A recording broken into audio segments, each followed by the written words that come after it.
in the spring of 2008, I was quite content to be working on environmental and food safety regulatory affairs.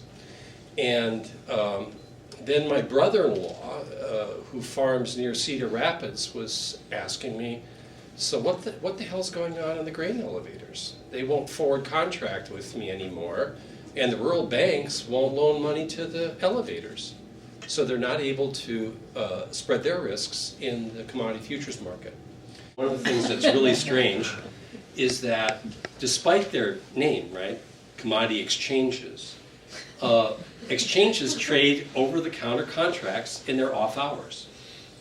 And so you've got this explosion of over-the-counter trading in the Chicago Mercantile Exchange, in the Intercontinental Exchange, which is completely unregulated. In the Bush administration parlance, it's called an exempt market. So they don't report any trades.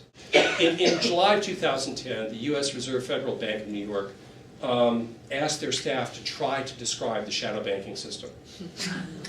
And this is it. Now, you know, I couldn't even read the type. I just thought that, well, okay, so like this is the whole thing, I guess, so far as they could chart it.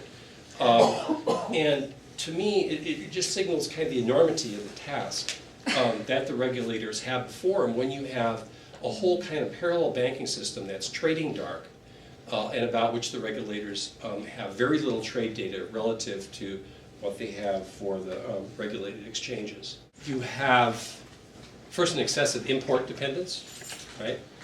As a result of free trade agreements, countries that used to be nearly self-sufficient in basic grains are now 80% dependent on imports, over which they have absolutely no control of price.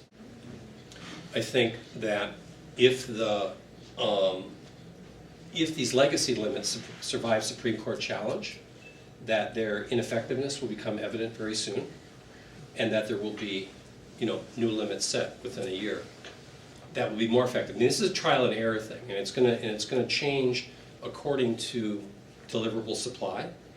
And then they've got to get a handle on high frequency trading. I mean, it provides no useful liquidity. It violates the Commodity Exchange Act because it's not putting in price information, which actually results in price formation that is a benefit to commercial hedgers. I mean, it violates the most basic tenets of the law.